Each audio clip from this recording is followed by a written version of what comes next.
Hello tout le monde, j'espère que vous allez bien. On se retrouve donc aujourd'hui pour une nouvelle vidéo et j'ai la nouvelle coupe d'été, enfin de printemps du coup, puisque le printemps c'était le week-end dernier et ça fait du bien, ça rafraîchit. J'ai plus la nuque du tout qui est prise.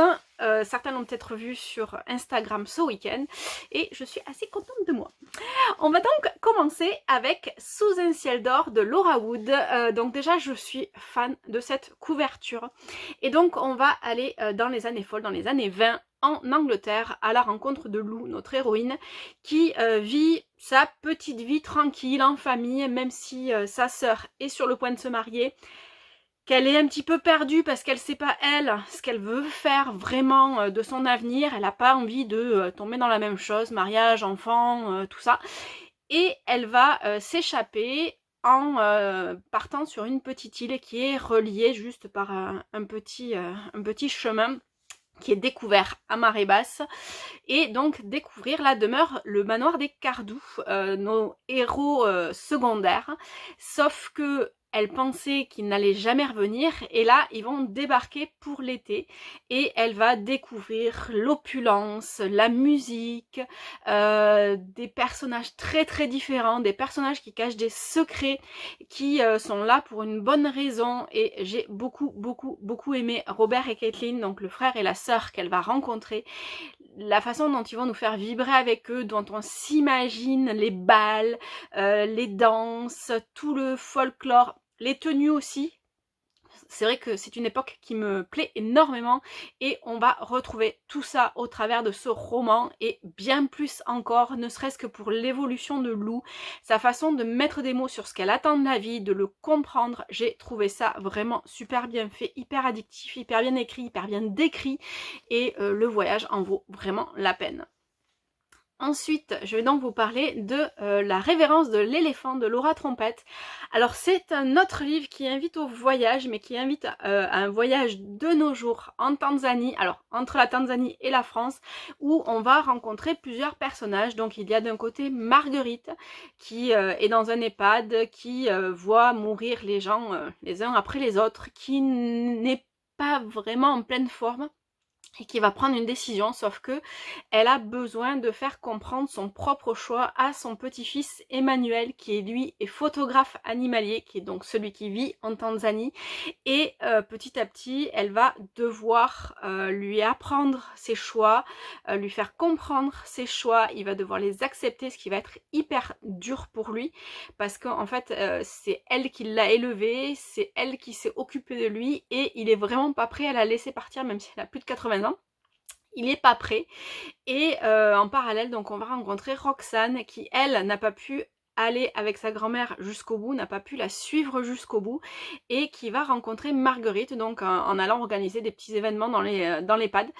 Et petit à petit elles vont nouer une amitié. Alors au début c'est un petit peu houleux entre Roxane et Emmanuel, parce qu'ils n'ont pas du tout la même opinion et la même vision de ce que veut Marguerite, sauf que petit à petit ils vont devoir accepter, ils vont passer par tout un tas de choses. J'ai beaucoup aimé la façon dont l'autrice nous décrit aussi bien les personnages que les lieux. Je veux aller en Tanzanie, je veux recommencer à voyager, clairement. Et ce livre nous permet à la fois de réfléchir, de faire un voyage intérieur et extérieur en partant en Tanzanie avec Emmanuel.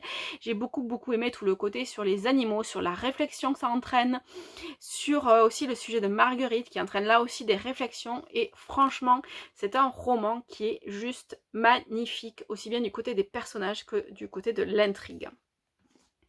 Ensuite, on va parler d'un autre roman que j'ai adoré. J'adore définitivement ce que fait Ali Martinez avec donc Combattre le silence. C'est le premier tome d'une trilogie où chaque tome sera consacré à un frère. Et donc dans ce premier-là, on rencontre Till, notre héros, qui rencontre Elisa, notre héroïne, alors qu'ils sont tout juste adolescents, et ils vont petit à petit grandir ensemble. Sauf que elle est amoureuse de lui, lui aussi, mais il refuse de gâcher, entre guillemets, leur amitié, tout ce qu'il y a entre eux, et on va le suivre petit à petit. Donc Till est atteint d'une maladie qui fait qu'il perd l'audition petit à petit et qui risque de la perdre complètement à un moment donné. J'ai trouvé ça mais poignant, les personnages sont vraiment géniaux, leur construction, la façon dont l'autrice nous fait vivre chaque instant. Il y a plein de moments où on a envie de rire parce qu'ils sont adorables. Till est un héros qui nous fait vibrer, nous fait pleurer, nous fait rire, nous fait ressentir énormément de choses. Elisa, l'héroïne, est vraiment géniale aussi. Les deux petits frères sont top. Je suis impatiente de lire leur histoire et honnêtement, si vous ne connaissez pas encore ce que fait Ali Martinez, foncez parce que elle écrit toujours des romances qui nous font traverser des moments hyper difficiles pour atteindre le bonheur, même si c'est pas gagné hein, parce qu'on sait jamais ce qui peut se passer après, mais les fins sont toujours magnifiques et nous donnent le sourire.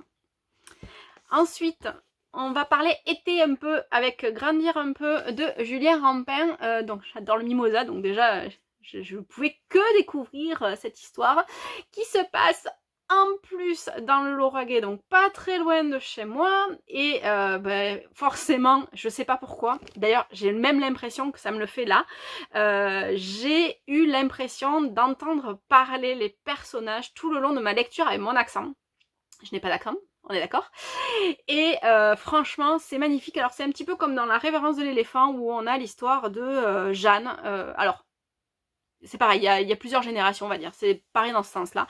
Où on a Jeanne, donc, qui vient de prendre une décision qui va changer complètement sa vie. Et donc, elle postule pour travailler pour Raymond, une personne âgée qui vit dans une maison, une bâtisse loin de tout et qui peut plus se déplacer toute seule, dont le petit-fils vit avec, mais il n'a qu'un scooter, et donc Raymond va embaucher Jeanne.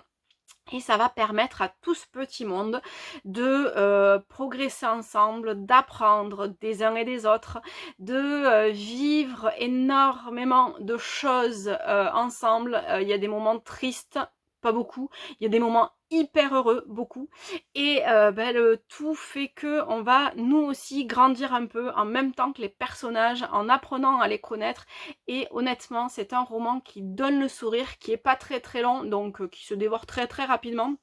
J'ai beaucoup aimé, il y a plein de phrases de l'auteur qui m'ont plu, qui m'ont donné du baume au cœur, parce que c'était ça, je l'ai lu vraiment à un moment donné où j'avais envie de sourire et de rire, et il a été parfait, même si bon, il y a quelques petits trucs qui sont un peu tristes, mais bon, c'est la vraie vie, quoi.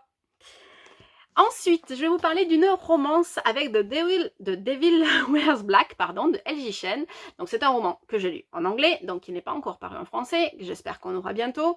C'est un one-shot, donc on va rencontrer Maddie et Chase. Alors ils ont vécu quelque chose avant, mais il a été connard un petit peu sur les bords, et forcément Maddie veut plus rien avoir à faire avec lui. Elle a rencontré quelqu'un d'autre, elle vit sa vie jusqu'au jour où il va débarquer chez elle en lui demandant un service. Faudrait qu'il joue les fiancés pour par rapport à sa famille à lui, parce qu'il y a des petits problèmes, gros problèmes, mais des petits problèmes.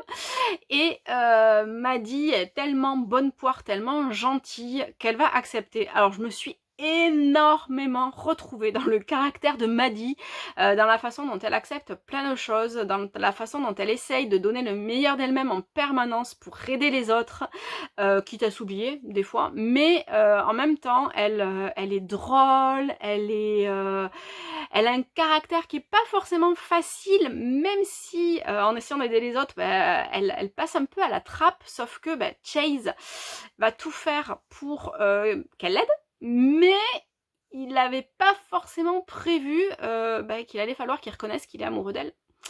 Et j'ai beaucoup aimé cette histoire qui m'a fait sourire du début à la fin. Alors il y a un petit moment qui est triste, mais ça reste juste un petit moment, et forcément il se place plein de choses. Donc je ne peux que conseiller si vous lisez en anglais, et j'espère qu'on l'aura bientôt en français.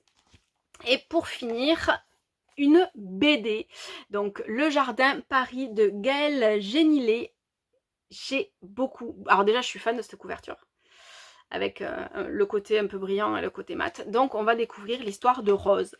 Rose, notre héros, qui vit donc avec sa mère et avec toutes les danseuses du jardin dans les années 20. Donc un petit peu comme Sous un ciel d'or, c'est une période que j'adore. On a vécu plein de choses avec Rose. Je suis vraiment fan des dessins, de tout le côté, toute l'intrigue, tout ce qu'on va vivre avec eux. J'ai beaucoup aimé Rose, notre héros qui va tout donner pour les autres et qui va comprendre petit à petit que lui aussi a droit au bonheur. Les dessins sont magnifiques, on vit une époque magnifique avec lui et honnêtement, si vous ne l'avez pas encore découverte, foncez parce que cette BD est vraiment magnifique. J'ai un petit peu dit beaucoup magnifique, mais vraiment foncez parce qu'elle est juste géniale. Voici pour les livres dont je voulais vous parler aujourd'hui. Je vous dis à très bientôt. Bye bye.